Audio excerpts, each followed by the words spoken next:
Oi, professora Bárbara. Prazer estar aqui com você, minha linda. Ai, que coisa boa. Sucesso para você também, minha linda. Ó, beijo. E aí, Aê! apareceu agora? Agora sim, aleluia! Tá ouvindo? Não, A imagem tá tô ouvindo. congelada, mas deixa. Tô ouvindo. É porque a conexão aqui em Samambaia tá muito ruim. Tá. Deixa eu só retomar o que eu tinha perguntado para você, porque teve gente que entrou, teve gente que saiu. Então, deixa eu Tem falar gente que está me novamente. ouvindo? Estão me ouvindo agora? Será todos? Responde aí, gente. Tá ouvindo?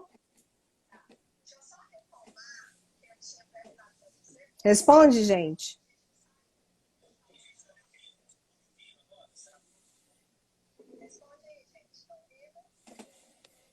Perfeito.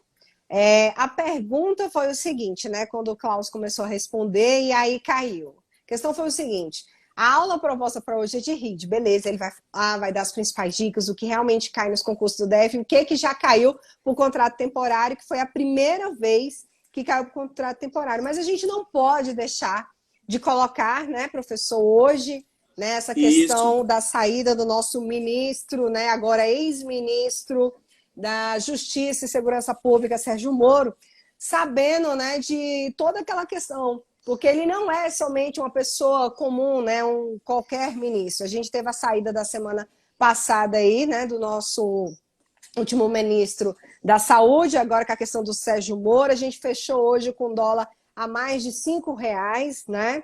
A gente entrou hoje num colapso, uma divergência aí dentro do governo. E aí eu queria ouvir você, né? Porque, querendo ou não, assunto da política, economia faz parte de atualidades. E a gente precisa ouvir você, como é um grande apreciador da área, e já vinha falando desses rumores, das questões do governo, tanto na parte sanitária da saúde, quanto essa questão da organização do governo Bolsonaro, e eu queria ouvir você sobre isso. Boa noite. boa noite. Não, então, por se tratar de uma personalidade, né, internacionalmente conhecida, é óbvio que vai ter desdobramentos, né? Aliás, já está tendo desdobramentos, né? Quem conhece um pouco de globalização vai entender, né, que fatos em um ponto repercute em tempo real em vários outros pontos. Então, por exemplo, o desdobramento imediato que nós estamos acompanhando é na economia, né? O dólar batendo recorde em cima de recorde, né? Mas hoje, de fato, chegou no estopim.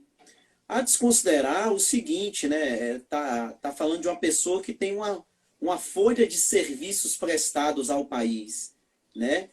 E que num momento de turbulência política, né? Então ele preferiu tirar o time de campo. Mas aí o que acontece também? Quem já leu aquele livro, As 48 Leis do Poder, sabe também o que está acontecendo, né? Quando alguém na corte começa a aparecer mais do que o rei, o que o rei faz, né? Corta a Tira de cabeça, cima. né? Isso aí é clássico, né? Tá bem expresso no livro lá, As 48 Leis do Poder. Beleza? Mas, enfim, vamos acompanhar. É algo relevante para efeitos de prova. Você tem que ter em mente, né, essa base argumentativa no que tange aos desdobramentos políticos e econômicos, né, para o Brasil e suas repercussões no mundo, né? Por se tratar de alguém que foi pós-graduado, especializado, inclusive na maior democracia do planeta, que é os Estados Unidos. Tá bom? Mas Tá eu queria ótimo. voltar aqui, professora, num assunto muito interessante, que é a respeito do novo coronavírus, né? Eu acho que ninguém mais aguenta falar disso daí. Eu quero só chamar a atenção para o seguinte aspecto. Sempre quando você for, sempre quando você for estudar sobre isso, você tem que ter em mente a chamada linha do tempo. A linha do tempo vai ser muito importante para você para efeitos de prova, ok? Então, no que tange a linha do tempo, eu sugiro você começar a pesquisar. Vou pegar aqui, por exemplo, a questão das pestes, né? Internacionalmente conhecida, historicamente falando. Aí, depois disso, nós chegaremos no Brasil. Então, olha só, a questão da peste negra, né, que foi uma das mais devastadoras pandemias da história, ok? E meados aí, né, da segunda metade do século XIV. Nesse universo aí, o que se sabe é que foram mais de 200 milhões de pessoas que morreram, né? Na Europa e na Ásia, tá bom? Depois aí no século XVIII, vamos lembrar aqui do continente europeu a questão da varíola, que também deixou outros 500 milhões de mortos, ok? E aí já passando bem para depois, né, do século XIV, século XVIII, vamos lembrar aqui do século XX, a famosa gripe espanhola, que apesar do nome, ela não teve a sua origem na Espanha, e sim nos Estados Unidos da América. Agora, qual que é a importância disso? Traz a questão da gripe espanhola para o Brasil. Nós estamos falando do início do século XX, né? As primeiras décadas do século XX, ok? Então, ela chega no Brasil por intermédio de um transatlântico, né, o chamado Demerara, que faz escala, né, em Salvador, em Recife e depois no Rio de Janeiro. Naquela ocasião, professora, no que tange a educação, olha só que interessante, no que tange a educação, o decreto presidencial mandou aprovar todos os alunos do Brasil, da rede pública e privada, Interessante. de todos os níveis educacionais, da infantil até a universidade, e mandou todos ficarem em casa e todos foram aprovados. Quem é que assinou esse decreto? O ex-presidente Rodrigues Alves, que inclusive Rodrigues Alves foi espanholado. Ele foi uma das vítimas da gripe espanhola. Ele não conseguiu tomar posse para o segundo mandato. Ok? Então é interessante você fazer esse Interessantíssimo. paralelo aí dessas pandemias e os efeitos dela no Brasil. Agora, já caindo para a segunda metade do século XX, é bom você dar uma passada Ia na te gripe perguntar asiática. sobre, antes de você chegar nesse ponto, eu ia perguntar Ah, para você se é importante, por exemplo, considerar a revolta da vacina, que foi em 1902, que hoje a gente tem, inclusive, o Instituto Oswaldo Cruz, né, que é de grande com renome, que justamente certeza. vem dessa época e do início da República Velha. É daí que vem as mais importantes e bem campanhas sucedidas, né, médico-sanitárias e de vacinas no Brasil, ok? Que inclusive tornou-se uma referência, né? A questão do Oswaldo Cruz e como foco principal no Rio de Janeiro, né? Ora, Sim. visto o Rio de Janeiro, lá no início do século XX, as condições sanitárias eram as mais precárias possíveis. Inclusive, foi um dos motivos que justificou a mudança da capital do litoral para o interior, a questão de salubridade e a questão médico-sanitária. Um dos motivos, ok? Então, Sim. passando lá para depois da Segunda Guerra Mundial, teve a gripe asiática, né, o H2N2, em 57, Uhum. e na década de 60, a gripe de Hong Kong, né, o H3N2, tá bom? Aí já, né, nessa segunda década, na primeira década do século XX, 2002 e 2003, teve a famosa SARS, né? Síndrome respiratória aguda e severa, né? Tá bom? Também Uhum. lá na Ásia, tá bom? Mas também com efeitos, tem como foco na China, né? Mas também teve efeitos no mundo, beleza? Gripe aviária, final dos anos 90 e também no início da década de 2000, ok? E toda essa questão dessas políticas médico-sanitárias em relação ao que nós estamos acompanhando no mundo, é muito importante os alunos estudar sobre a famosa teoria do keynesianismo. Hoje, com o Covid, vivemos o neoliberalismo de Paulo Guedes. Nós temos a interferência do Estado. Hoje, Uhum. volta-se como prática, né, em muitos países afetados pelo coronavírus, o chamado keynesianismo. Então, isso vai cair em prova demais. As pessoas vão perguntar, poxa, o que foi o keynesianismo, né? Um conjunto de teorias e medidas propostas, né, por um economista britânico, John Maynard Keynes, lá no final do século XIX e no início do século XX. Seus seguidores defendiam, dentro dos parâmetros do mercado livre capitalista, a necessidade de uma forte intervenção econômica de quem? Do Estado. É o que o Brasil está vivendo, por exemplo. Com a questão do coronavírus, o Estado teve que que intervir na economia. Olha para o auxílio emergencial, ok? Olha todas essas medidas econômicas, né, para frear, né, os desdobramentos aí do coronavírus. Então, dica que eu dou, tem que estudar sobre o keynesianismo, ok? Que é o que o mundo vive na atualidade. Em relação aos padrões econômicos, nós voltamos aqui ao início do século XX, tá bom? Perfeito, Então, professor. assim, não tem como fugir. É um tema que está todo dia na mídia, está até cansativo, mas a dica que eu dou a vocês é começar pela linha do tempo e trazer toda essa realidade para o Brasil. E como a professora bem lembrou aí, as bem campanhas sucedidas de Oswaldo Cruz, tendo como foco o Rio de Janeiro. E a questão, obviamente, da revolta da vacina.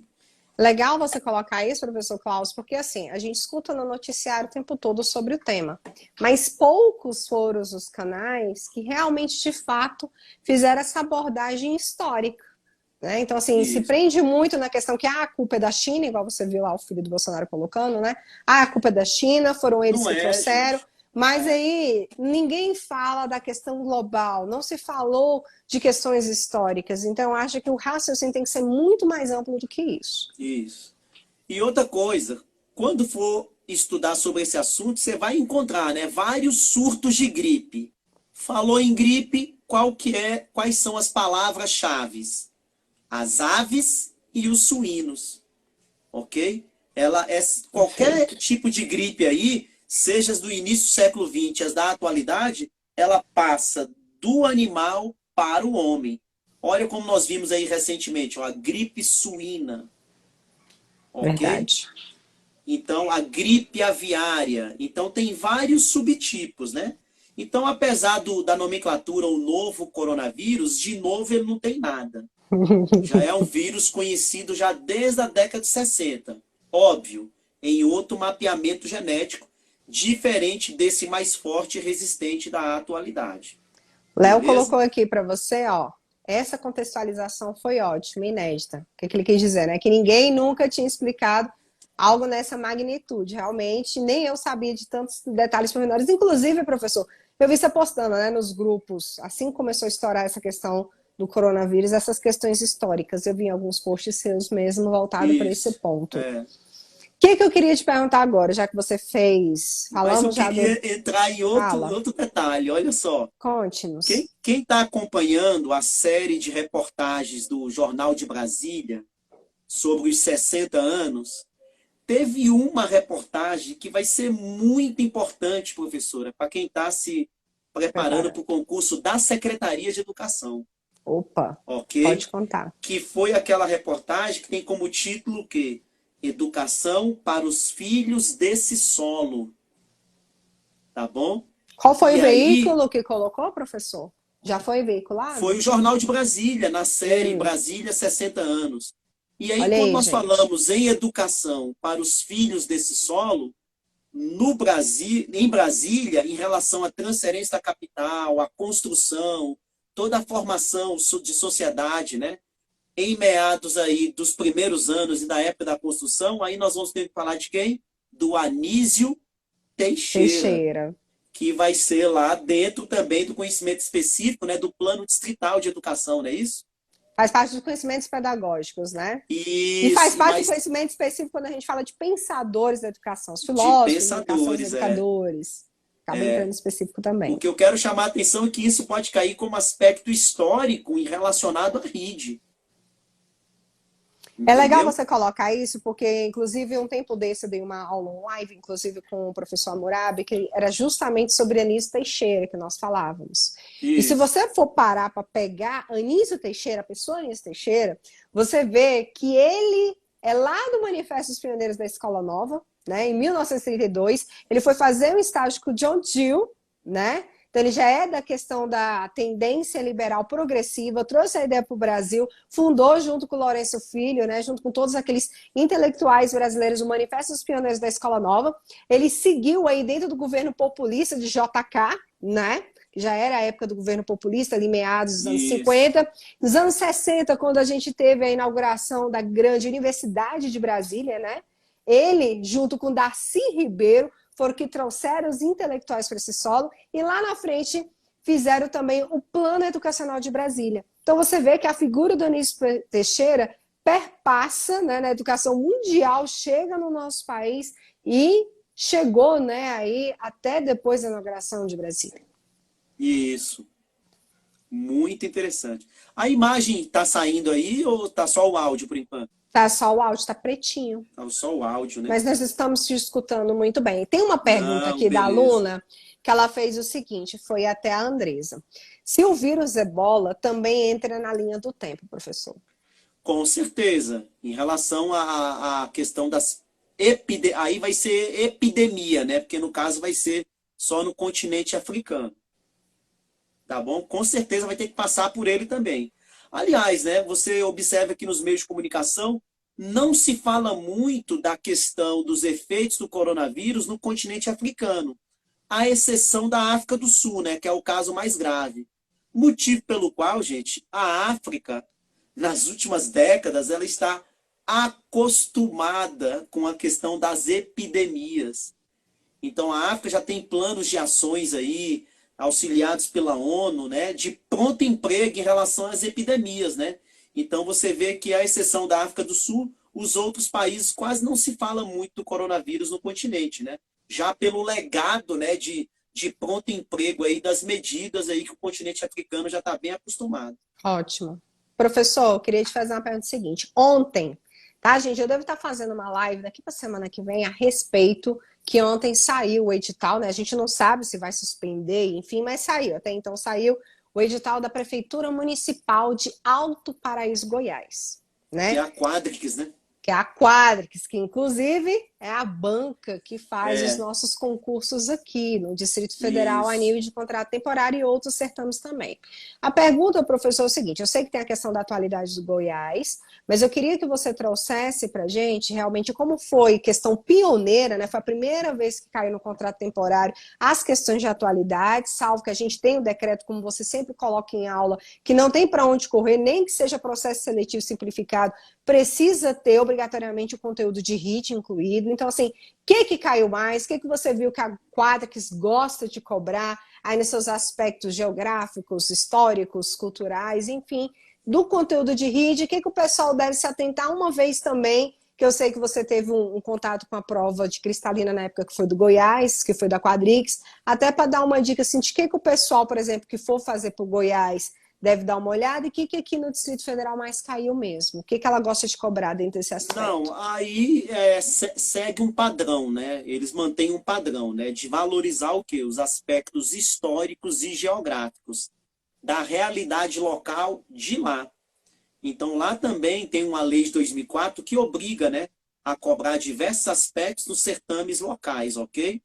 Então, são os aspectos geográficos. Dificilmente você faz uma prova de Goiás que não vai falar sobre o Anhanguera, sobre o coronelismo, ok? Sobre essa questão do século XX no estado de Goiás, né? É sempre assim, né?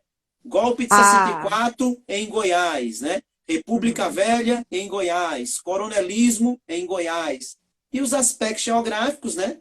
Obviamente, os relacionados à população, à economia, né? E os aspectos físicos naturais. Isso aí não tem como fugir. Eles mantêm esse padrão de valorizar esses aspectos locais aí nos seus certames.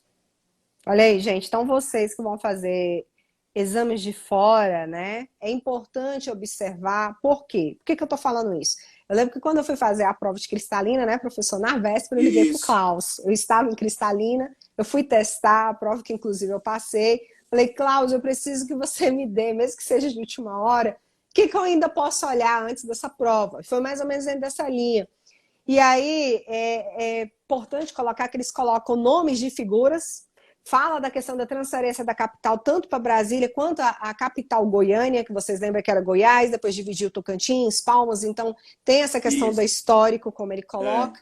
Eu me salvei ainda, consegui fazer alguma coisa por conta do Cerrado, Klaus. Por conta disso, eu ainda consegui entrar. Mas é importante vocês olharem isso, porque eles colocam esses conteúdos justamente para preservar e ajudar a galera de lá. Justamente. Porque é justo que o pessoal que mora lá conheça e passa no concurso. Igual A mesma está coisa acontecendo aqui. aqui a partir de 2017, né? Boa noite, viu, professor Wesley Santos? Muito legal ter a sua presença aqui também, tá? O Ele professor até Wesley está colocou falando aí, estrada de ferro cai muito ferro. também, com certeza. É um aspecto geográfico e econômico, tá? Importante colocar essa questão. Seja bem-vindo aqui na nossa live também. E aí eu queria que você colocasse nesses 10, acho que foram 8 itens. Gente, achei engraçado, porque o Klaus e eu, nós dávamos aula, inclusive lá no projeto Paulo Freire, né? Que é o meu projeto, que vocês sabem, vocês que participam todo aqui na Ceilândia, que é um projeto gratuito que eu fundei para ajudar aos professores que querem passar na Secretaria de Educação. E eu lembro que o pessoal destratava muito a matéria do Klaus, porque nunca até então tinha caído. Então o pessoal dava muito Ibope para lei orgânica, para 840, para conhecimentos pedagógicos, mas não dava muita atenção para a área dele. E aí, a hora que veio as questões, a galera levou um susto, porque lei orgânica realmente na história de todo o certame sempre cai, mas lei orgânica sempre cai 5 itens, né? ECA, que até então também não tinha caído, começou a cair, também caiu 5 itens, mas atualidades, RID no caso do Distrito Federal, caíram 8 itens.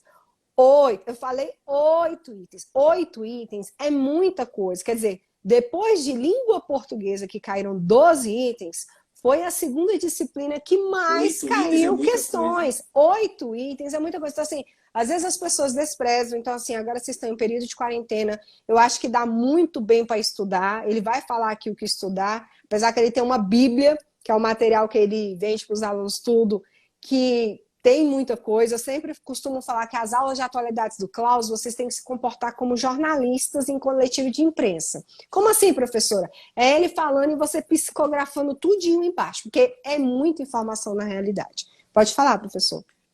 Olha só, eu resgatei aqui a reportagem lá do Jornal de Brasília, que fala do plano revolucionário lá do Anísio Teixeira, tá bom? Então, só para efeitos históricos, né, a primeira escola parque foi justamente na quadra modelo, né, criada lá por Lúcio Costa, que foi a 308, tá bom? 308 Sul.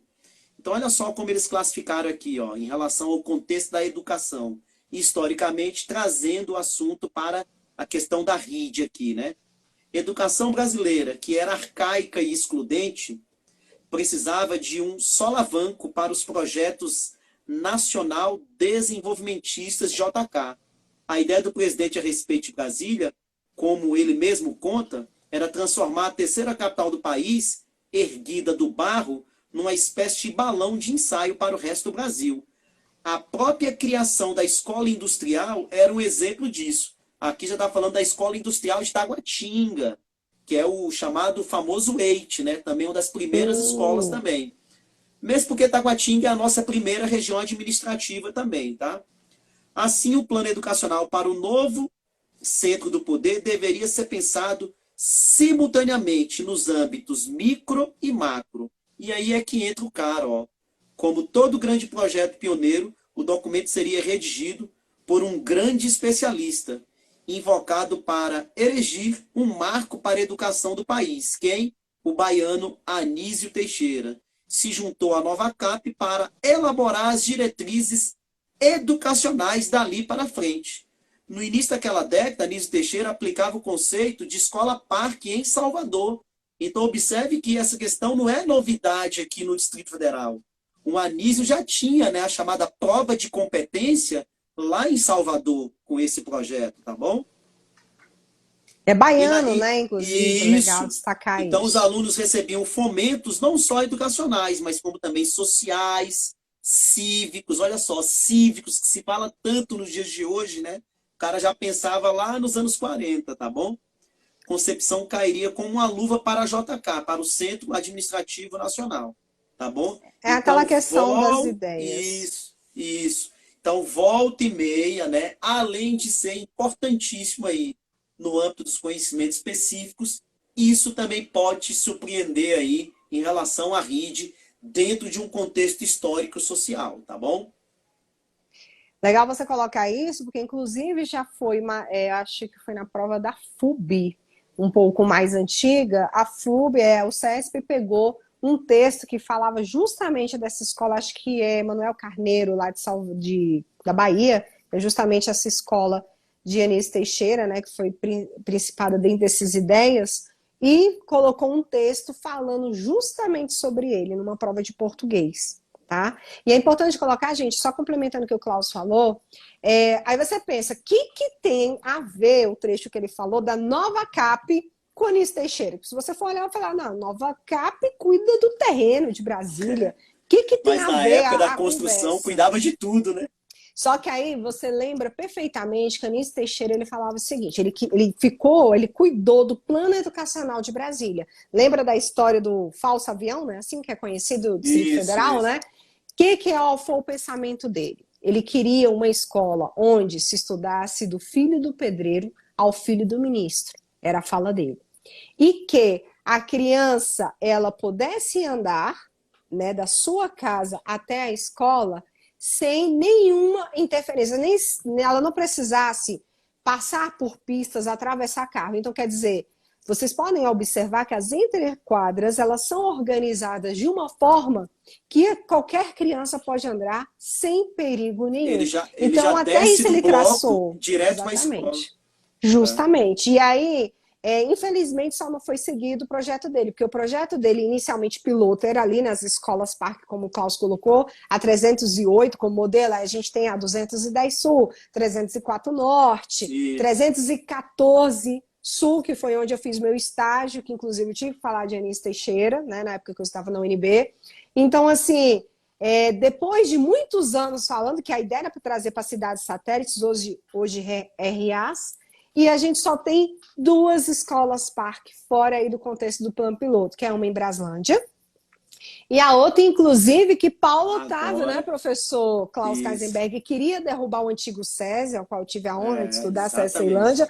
Paulo Otávio tinha um olho muito grande ali, derrubar o SESI abaixo, e já tinha um plano executado de subir 12 torres. E aí o grupo de deputados na época, dentro do governo Agnello, o Agnello ele não reformou a escola, mas colocou a placa, inclusive em seu nome, né, que se chama Escola Parque Anísio Teixeira, onde fica a Regional de Ceilândia, também atualmente, e aí deram essa nova página. Então, atualmente, hoje a gente só tem essas 2 escolas fora do plano piloto, e temos essa única escola na Bahia, como falou o Klaus, em Salvador, e a do Rio de Janeiro foi fechada, tá? Antigamente também tinha no Rio de Janeiro. Então, é isso que a gente tem dentro dessa história aí. Perguntaram para você, professor, aqui, até a Shirley, se todas essas reportagens do Jornal de Brasília acerca da história de Brasília estão disponíveis. Estão lá no Jornal de Brasília. Estão disponíveis, gente. Então fica aí. Estão disponíveis no Jornal de Brasília. O que caiu ainda mais, já que você salientou essa questão da educação, que é importante a gente colocar, até pela questão das questões interdisciplinares, né, que vira e mexe cai, mas o que você acha que os alunos têm que dar muita atenção? Eu percebo o seguinte, Brasília, Distrito Federal, mas tem coisas que às vezes você fala em aula que o pessoal fica meio assim, meu Deus, isso aconteceu, isso existiu, eu nunca ouvi falar. Então, assim, o que a Quadrix gosta aí dessas coisas de cobrar, de olhar, em quais figuras importantes a gente tem que prestar atenção? Ela gosta muito de cobrar números. Números em relação à população, a pesquisa distrital por amostra de domicílios, a pesquisa metropolitana por amostra de domicílios.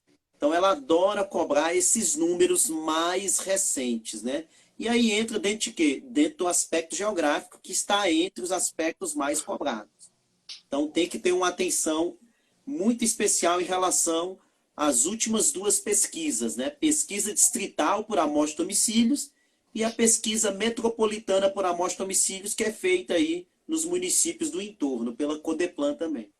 Então, a gente encontra essas informações mais atualidades, seria no Codeplan, professor? Isso, é o site da Codeplan. Beleza? Olha aí, gente. Gente, vocês vão colocando as perguntas site da abaixo Codeplan, aí para vocês. Arquivo Público do DF, Instituto Histórico Geográfico, Sudeco, Ministério do Desenvolvimento Regional, Portal do GDF, IBGE. Então não tem como fugir disso não, né? Só vai servir os sites oficiais. Lembrando também, gente, que às vezes vocês têm que olhar para atualidades, eu sempre falo isso, é uma disciplina que normalmente eu gosto, E particularmente eu gabaritei no último contrato temporário todas as questões, inclusive, Klaus, é interessante colocar aquela questão que ela cobrava ao mesmo tempo um conhecimento a mais do que RID, que ela contextualizava com o resto do Brasil. Né? Você vê o Isso, tanto que é isso, amplo a forma da Quadrix cobrar. Você lembra desse item? isso. Até que foi que o pessoal queria entrar com recurso, reclamando que Isso, extrapolou um pouco isso. aí os conhecimentos. Não, porque quando fala assim em Brasília, o quadradinho ele não é fechado. Brasília entra num processo de integração do território nacional. Então há toda uma justificativa, né, e um desdobramento da transferência da capital para o interior do país. Então é algo que vai além das nossas fronteiras, né? Outra coisa que eu ia perguntar para você, é interessante observar, por exemplo, o contexto de Brasília, do Distrito Federal, dentro da questão da região centro-oeste também, dentro Com da questão certeza. da RID, que você sempre fala muito da questão da RID? Isso. Dentro da região centro-oeste, que aí vai ser um caráter mais político, administrativo, dentro do complexo geoeconômico do Centro-Sul, que aí já vai ser outro aspecto, né, histórico, socioeconômico, né, e obviamente dentro do aspecto da RID, bem sintetizado, tá bom? Não tem como, gente, eles estão valorizando cada vez mais, né? Língua portuguesa sempre vai ser a matéria mais importante em todo e qualquer concurso, mas você tem que dar uma atenção para as outras áreas do conhecimento chamados básicos, né? Os específicos, aí já é pronto emprego, né? Entende-se que esse aí já está na ponta da linha, da língua, né? E você tem que dominar cada vez mais. Beleza? Então vamos também valorizar os conhecimentos básicos aí para não ficar vendido. Eu sempre falo o seguinte, gente, para você passar, né? Passar bem, que eu falo. Para passar aquela classificação assim que você fala, eu, né, professor Klaus, eu vou escolher a escola que eu quero trabalhar, eu vou escolher se eu quero manhã, tá? Eu vou escolher o que sobrou, a melhor opção. Então, para você ficar entre os 100 primeiros, os 50 primeiros, ou no meu caso, como eu fiquei como a 10ª, eu sempre falo o seguinte, o que você precisa observar. Atualidades, pelo menos eu olho desse jeito. O professor Klaus, ele tem um grupo, inclusive, específico, né, que ele posta, ele tem o trabalho, né, o carinho de postar todos os dias dicas sobre. Então, você não pode achar que atualidades é uma disciplina igual, por exemplo, o ECA, que dá para você estudar em um mês, 2 meses antes da prova. É uma disciplina diferente, porque é uma disciplina contextualizada. Então você tem que estar lendo o tempo todo. E eu acho que não custa você separar um momento do seu dia em ler, né, coisas a respeito aí do Distrito Federal, tá olhando a atualidade, tá olhando aí a questão da história de Brasília. Eu acho que agora, né, professor Klaus, nesse momento dos 60 anos de Brasília, o que tem, né, de reportagens, de coisas falando, eu acho que é interessante você tomar propriedade disso, porque querendo ou não, você faz parte da história dessa nação, né? Você Com nasceu certeza. no Distrito Federal, então é obrigação nossa saber realmente dessa história. Então, eu não tive Segundo a de... Codeplan, hoje na Hum, atualidade, 55,3% da população do DF é nascida aqui. pra você ver. E Isso daria acho um que, bom salvo item me de prova. engano, inclusive, salvo me engano, se for você me corrija, parece que eu estava olhando que mais de 50% da nossa população brasiliense é afrodescendente. É isso Com mesmo, certeza, professor? segundo a Codeplan, a maioria da população do DF, né, é afrodescendente. E a Beleza? maioria da população também, salvo me engano, você pode me corrigir também se eu estiver errada, Uma são cidade para brancos descendentes. construída por negros, né? Ótimo. O que eu ia te perguntar é o seguinte, que a maior parte também dessa população, né, até os filhos também que nasceram aqui dentro do Distrito Federal, é composta aí, maioria pela parte da região Nordeste, né? Salvo aí os Isso, piauienses, maranhenses, baianos, e a questão dos goianos e mineiros também. isso. Com certeza. Importante São colocar esses pontos. as unidades mais importantes aí que contribuíram para o processo de crescimento populacional no DF, né? Klaus, deixa eu te perguntar Minas, uma coisa. Goiás e outros estados do Nordeste. Como que você, eu falei a minha forma, como eu consegui para gabaritar, beleza, né? Quando, é engraçado, o Klaus, quando ele vai fazer as provas, ele liga para mim, Jaque, como é que estuda isso aqui? Como é que eu faço para passar? Agora eu refaço a mesma pergunta para você. Como que você, um aluno assim, que tem pouco conhecimento de atualidades, tal, por mais que você está dando as direções, como que de fato deve ser o estudo de atualidades? Como é que é? Com o aluno que quer gabaritar todos os itens, qual é o tipo do comportamento, como é que ele deve estudar para a sua área? Bom, ele está em contato contínuo com o que de fato há de mais relevante. E não é só estar em contato contínuo, é argumentar sobre esses temas relevantes, né? Porque é o que vai fazer a diferença na redação. A redação ela é argumentativa. O que a nota maior na redação é o argumento.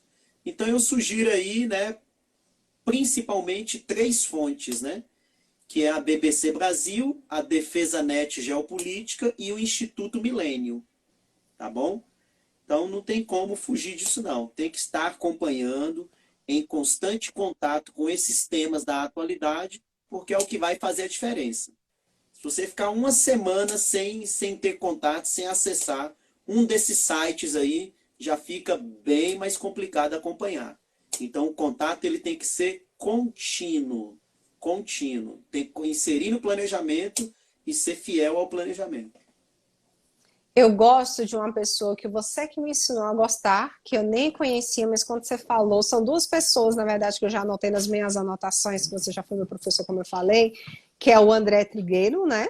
Que inclusive Isso. é da Globo News, e o Aí é da parte de Demétrio meio ambiente. Magnoli. Ah, da parte Isso. e o Demétrio Magnoli, que você também sempre fala. Exatamente. Aí é geopolítica. Muito bem lembrado. É exatamente. Ah, cola em você, meu querido. Tem que colar com as É. coisas boas, né? É importante. Professor, tá pedindo para você repetir novamente aí os sites, Ah, devagarzinho, porque o sim. pessoal tá anotando. BBC Brasil. BBC Brasil.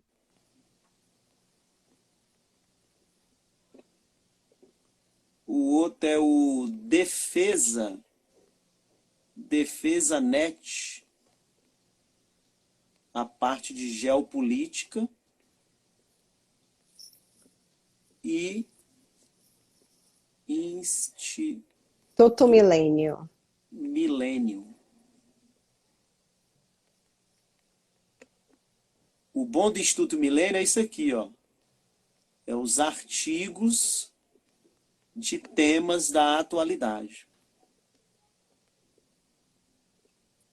Fora esses aí, eu indico as coisas que o Klaus posta. Porque ele posta a matéria e ainda posta a dica. Quem tem É, acesso é vangloriado com as dicas do Klaus, porque realmente ele embasa, faz um contexto histórico, coloca uma crítica. É importante. Você tinha que escrever para jornal, Klaus, eu acho. Só acho, pois tá? é. Opinião aqui. O livro de Reed, a segunda edição, está prestes a sair, tá? Opa, Vai ser uma edição diferenciada. vai ter lançamento? Fala aí pra gente, adianta Vai. aí. A gente está começando a produzir, eu já estou terminando de gravar as últimas questões. E aí eu acho que vai sair aí no segundo semestre, tá bom? Vai ser assim, ó, a questão, ele vai fazer uma leitura com QR Code para ver a resolução, entendeu? Sim, Do ótimo. livro. É a tecnologia do estudo. Gente, tudo vai mudar depois do coronavírus. A forma Já de se está estudar, mudando. a forma de se. Professores aí, tá acompanhando a gente, a forma de se dar aula vai ter que mudar. O EAD ele veio para ficar, entendeu? Tem que ficar um legado aí na saúde pública, né? Um legado na valorização, inclusive, dos profissionais de saúde. E junto com eles, óbvio, né? Os profissionais de educação, né? Beleza? Que também estão fazendo a diferença aí. Imagine o que é, né, fazer uma videoaula para educação infantil. Que arte que deve ser, né? Tem que ficar pulando, quicando no chão, aquelas coisas que eu costumo fazer. Deixa eu deixar aqui Então, os registros. o legado vai ter que ficar, né? A Tem notícia aqui, boa do coronavírus é isso, vai ter que ficar muitos legados, muitos legados. ó, a Tatiana colocou muito bom esses sites. A Shirley colocou que o Instituto Milênio, inclusive, possui aplicativo, né, para baixar. Isso. A Tati A Tainara colocou aqui, são muito top as dicas do professor. A Tati Games colocou, ele é top. Elisângela concorda, né? Deixa eu ver aqui. Que ótimo, o primeiro livro é perfeito. Imagine o segundo. Gente, eu vou dizer assim, eu não preciso, né, tá de demagogia aqui, eu conheço o Klaus há muitos anos, e assim, o que eu percebo em relação ao livro dele, fica até complicado você imprimir, né, que ele tem o PDF aí, é muita página, mas você vê que é um material, tudo que ele coloca é aquilo que é relevante realmente a você estudar. Então, eu nunca vi um material com tanta maestria de informações importantes. Por isso que eu falo para vocês que atualidades, infelizmente, não dá para estudar em cima da hora, entende? Não dá. Você tem que realmente, você estuda um pouco aqui, outro ali. Eu diria que atualidades é parecido com conhecimentos pedagógicos, nunca acaba. Quando você pensa que acabou, você descobre que nada você sabia. Perfeito? Quem perguntou sobre disponibilizar essa live de hoje? Eu vou disponibilizar sim, tá? Até amanhã de manhã. Vai estar lá no meu YouTube. Para quem não está lá, por gentileza, né? Se inscreva lá no canal Professora Jaqueline Santos. Perfeito? Professor Klaus. Muito obrigado, viu? Que isso, eu que agradeço, mas ainda não acaba não. Tem mais um tempinho aqui ainda na nossa live. Eu queria verificar com você o seguinte, né? Como você falou, português sempre vai ser, né, a carta magna da questão aí da gente dos conhecimentos básicos. Queria perguntar para você sobre redação. CESP, por exemplo, é um tipo de banca, né? Já falando para efetivo. Oi, professor Marcelo, seja bem-vindo, boa noite, prazer enorme tê-lo aqui conosco, gente. Olha aí, grande professor Marcelo aí de Direito Administrativo 840 aí, seja bem-vindo. Queria perguntar para você o seguinte, CESP é uma banca que, por exemplo, na área de redação, muitas pessoas falavam assim, vai cair com certeza alguma coisa de educação. E eu sempre falava que isso não iria acontecer, que com certeza ela deve partir para a linha de atualidades. Então, assim, partindo pelo lado de que seja o CESP a nossa banca de efetivo, como já aconteceu, e eu sei que o tema da redação não vai ser sobre educação, o que a partir de agora você recomenda o pessoal dar mais uma olhada? Eu sei que tem a questão do meio ambiente que o CESP gosta mais, mas o que é que o aluno ele tem que saber, precisa dar uma pesquisada e discursar sobre? Quais seriam os temas? 3 linhas de ações. A linha predominante, né, que são os assuntos da geopolítica nacional e internacional.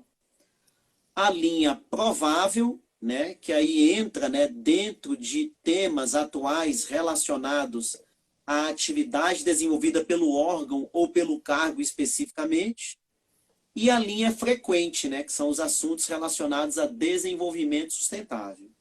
Então, para o SEBRASP, você se prepara dentro dessas 3 linhas de ações. Não adianta, não tem como fugir, né?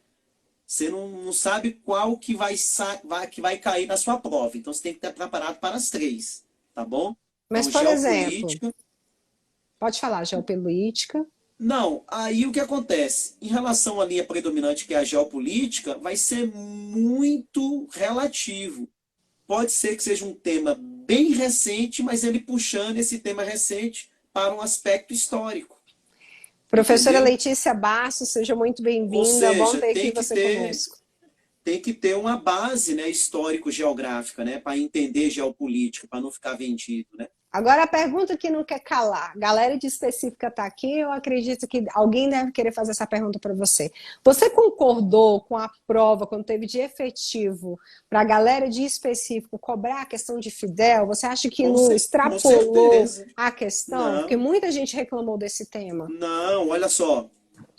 Vivíamos 2 momentos muito importantes. O primeiro, a reaproximação americana com Cuba. Naquela ocasião, Barack Obama. E segundo, porque ele tinha morrido aí meses antes da prova. Ele morreu em novembro, a prova foi em janeiro. Então tinha tudo a ver. Era um tema justamente no âmbito da geopolítica. Entendeu? Então, assim, quem acompanha, quem treinou de verdade, não se surpreendeu. Verdade. entendeu? Então é prestar atenção com essas coisas. Outra coisa Justamente. que eu ia perguntar para você, o CESP ainda continua com essa linha de tirar questões de atualidades, igual fez na prova da secretaria, e colocar somente para redação? Né? É a tendência, né? Isso já vem se confirmando já há alguns anos, né? De valorizar os assuntos relacionados à atualidade em redação. Eu não me lembro qual foi a última prova do Sebrasp que cobrou atualidades na prova objetiva. Ultimamente só tem cobrado na prova discursiva. O professor Marcelo, de Direito Administrativo, ele escreveu aqui para mim, ele colocou aqui, ó. Eita, antes das provas, eu botei meus alunos para fazer redação sobre a morte Fidel. Mal sabia ele que É. poderia cair essa questão, né? Não, porque ele acompanha, né? É antenado, né? Aí a Tati colocou aqui, eu mesmo fui uma. Já tinha lido 3 dias antes sobre Fidel. Então você vê que realmente, como você falou, aluno que está antenado. Mas eu vou te Isso. dizer, Klaus, teve alunos que falou assim para mim, professora, eu vou ser bem sincera, eu tinha me preparado tal, mas quando eu peguei a redação e vi que eu não ia dar conta de discursar nada, eu simplesmente larguei a prova e fui embora, porque eu não ia ficar enrolando, professora, eu não sabia de nada. Eu falei, mas você não estudou nada de história, você não sabia nada sobre Fidel, você não sabia nada daquele processo de Cuba com os Estados Unidos. Ele, não, professora, eu não sabia colocar aquilo no papel e na hora eu já fiquei com raiva, porque não foi nada do que eu pensei, simplesmente levantou e foi embora. Vários alunos me colocou isso, porque eu não sabia escrever, não ia adiantar gastar tempo em fazer É a prova e verdade. depois fazer a redação. Então, realmente, aquilo dali foi para a gente abrir o olho, ficar mais claro. Isso. Aproveitar, professor, que você colocou aí essas questões, já que a gente está falando de atualidades, RID, essa questão, gente, eu sempre falo o seguinte, Klaus colocou as bibliografias dele sobre atualidades de maneira geral. Eu, professora Jaqueline, eu leio também a parte de atualidades educacionais. Então, assim, já que ele falou de Anísio, essas questões, assim, eu, por exemplo, a parte de atualidades educacionais, que querendo ou não, a parte de educação faz parte de atualidades também, eu sempre gosto de olhar G1 Educação, é G1 Educação, é o canal G1 próprio, Educação. porque tudo vem discursado lá. Se abrir o Enem, que dia que vai abrir, as Isso. notícias todas as polêmicas do Van Traub, tudo que ele está O provando, próprio não site deixando. do MEC, né? Os atuais programas, né? Isso, ia falar isso. O site do MEC é o melhor site, além dele também, o da Secretaria de Educação, a página oficial, para você estudar o conteúdo de políticas públicas da educação básica. Então tem esse ponto no edital de vocês. Vocês reclamam para mim que é difícil achar sobre, inclusive eu estou reciclando meu material, porque assim o professor Klaus também sabe disso, com esse novo ministro da Educação, né? Antes do Velez, né? Na época o Velez, agora veio o Van Traub. Realmente houve muitas mudanças, né, de nome de programa, de reestruturação de programas a nível governo federal. Então, assim, a gente tem muita coisa nova, né? Então, é importante aí vocês olharem esse. Eu também gosto muito de outro, da Unesco. Gosto de estar dando uma olhada no site Unesco Brasil, que coloca algumas coisas. A Unesco, ela realmente é respeitada, São né? os que vão É a, interessar, né? é a agência aí da ONU que trata a respeito da educação e da tecnologia. Tem outro que eu gosto de usar. Ah, tá. Um que é legal, que a Tati estava falando aí, que estava fazendo. Acho que foi a Sheila, que estava fazendo jantar. Que eu gosto de assistir no YouTube quando eu não estou trabalhando ou estudando. Que, por exemplo, estou fazendo uma comida, lavando uma louça, porque eu também sou dona de casa, tá? Eu coloco o canal no YouTube, na minha televisão, TV Mac. E aí no TV Mac mostra vídeos. Então são vários vídeos, então tem entrevistas com os próprios secretários, vão falando dos programas de políticas públicas, igual o Klaus colocou para vocês. Então eu vou assistindo uma série de sequências desses, e aí eu tomo propriedade de realmente o que está acontecendo, qual é a visão do governo, né? E aí fazer toda Não essa aparece a imagem. contextualização. Então é importante também, eu gosto muito desse canal. Então são essas questões. Professor Klaus, você queria Sim, colocar tô alguma ouvindo. coisa a respeito de atualidades da educação? Fora os que eu falei, você pontua mais alguma Não, coisa? é sempre bom acompanhar os últimos resultados do PISA, né, e do IDEB, né? Você já está E sabendo de um agora, que a gente tem mais um internacional? Está sabendo, além do PISA? Já te contaram? Vou contar aqui não, em não vi primeira não. mão, tá sabendo não? Não. Agora a gente tem um novo programa do Ministério da Educação a nível internacional, porque antes a gente só tinha o PISA, igual você colocou. Só que o Ah, ministro da Educação, Abraham Van Traub, ele estava reclamando demais que o menino chegava no 9º ano, não sabia de nada, e aí só tinha mais 3 anos do ensino médio para resolver os problemas dele e ele saía analfabeto funcional.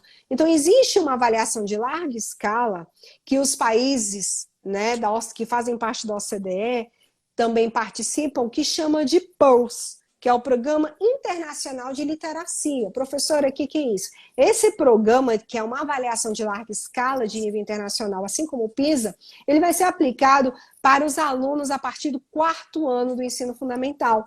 Então, esse teste ele visa saber como que a criança está saindo da alfabetização. Porque, segundo o ministro, eu tenho esse parâmetro a partir do 4º ano do ensino fundamental, dá muito tempo para a gente resolver esses problemas até chegar no 8º ano com menos problemas para o ensino médio.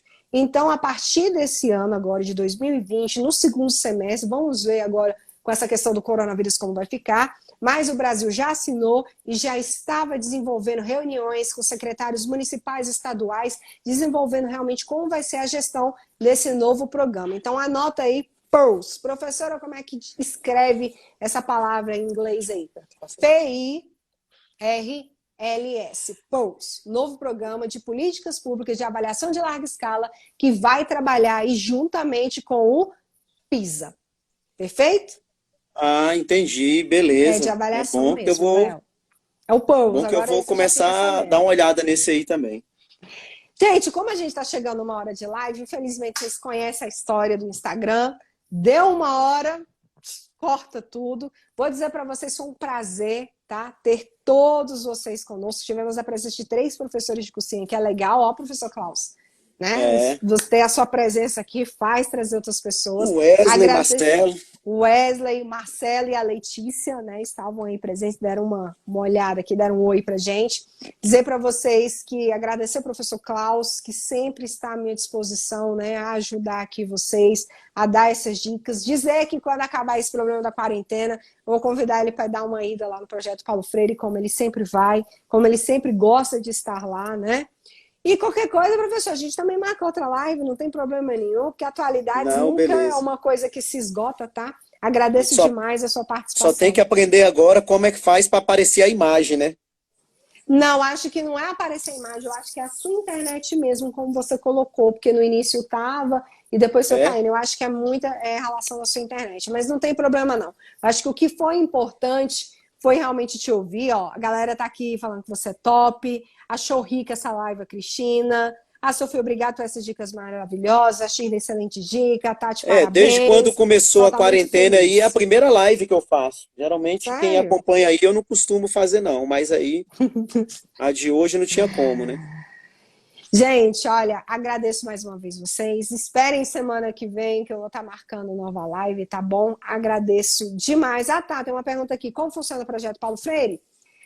Manda um direct para mim lá no professora Jaqueline Santos, lá no meu Instagram, pergunta. Mas, em média, eu tenho um grupo que, na verdade, as aulas são voluntárias. O professor Klaus é um dos professores apoiadores, professores padrinhos, né? Que, na verdade, vai lá dar aula, dar esse acompanhamento.